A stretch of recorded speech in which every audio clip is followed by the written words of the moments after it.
Where are we now? What we know will be what we hear in the news that Hamas, which is the armed group in Gaza, conducted a surprise attack on Israel and killed thousands of people.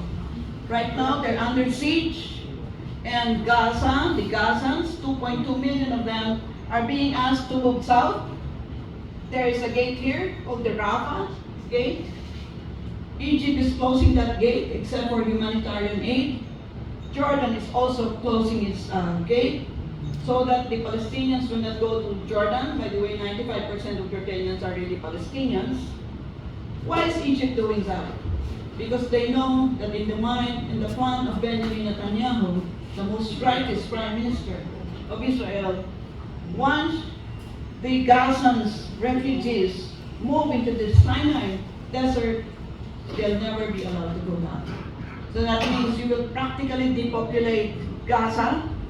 I mean, if you think sinister about it, Carl, and that means it will be another part of Palestinian territory which will be taken over by Israel.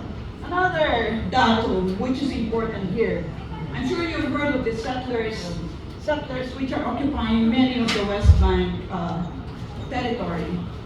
One of the things that I discovered, Carl, as I continue to research on this, is that where the settlers are where the aquifers are. Tama eh. Kung yung aquifers, alam niyo yung tubig sa ilalim. Alam nila, because they're scientists, alam nila kung nasa ng tubig. Ang tubig kasi dito ay napakahalaga. Di ba? Water is life. And therefore, if you pluck out the settlers in the West Bank, and if you pluck out where the aquifers are located, tamang-tama siya. And of course, I'm sure you have seen the pictures where the Palestinians will be drawing out wells from the traditional wells. Okay, so where do we go from here? No, I'm sorry I have to leave out many other details which would have made this much more repository, but I'm sure you don't want to stay here for 9 hours. That's a very long time. Where do we go from here? What is the resolution?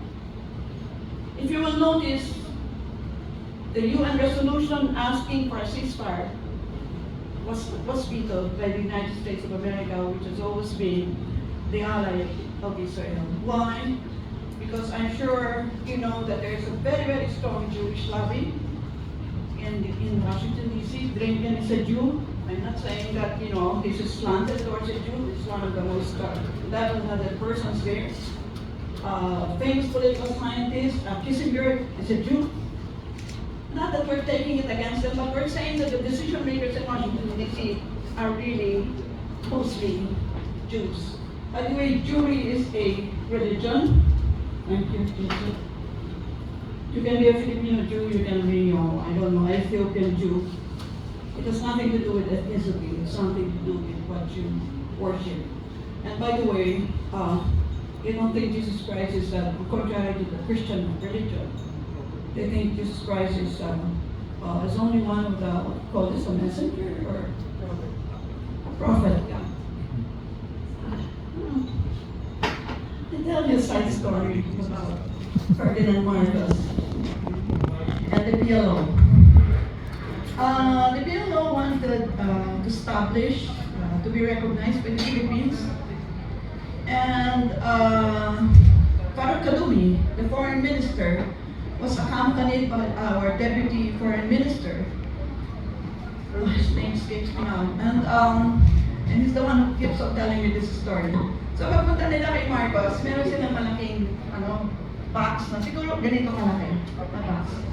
Tapos sabi ni Faruk Kadumi, bago buksan ni Marcos yan, sabi niya, "Oh, Mr. President," sabi ni foreign minister ng PLO, "can you please guess what is inside the box?" Sabi niya ni Ferdinand Marcos, sabi niya, bigyan mo ko hint kung ano yung nasa box na yan, kasi ang laki-laki nung nasa Tapos sabi ni Faruk Kadumi, inside the box is the first terrorist. What do you think is inside the box? Actually, hinanap yun sa ulo kanyan, wala doon. Siguro may nagnakaw, no? Kaya kasi, ang tip kasi sa president, dapat hindi mo dinadala sa bahay mo, dapat nasa mga kanya. Anyone would like to guess? It's a crucifix.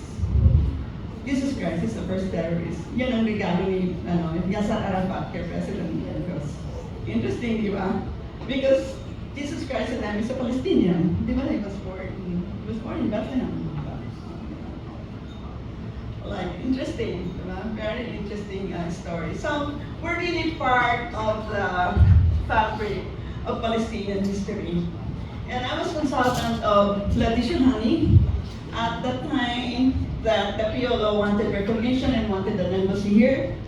And ako yung sumulat ng privilege speech ni Letty, urging the President to recognize Palestine and the PLO to set up an embassy here. And guess what? Because of that, Yasser Arafat wanted to thank me and Senator Shahani. And so I saw Yasser Arafat in Tunis. That's another story. Anyway, nasa na ba tayo? Inside story ba tayo? Nakita niyo nakalink yung ating buhay sa Palestine story. Again, I said, as scholars, we should not take sides. What's to be done? Siguro ito,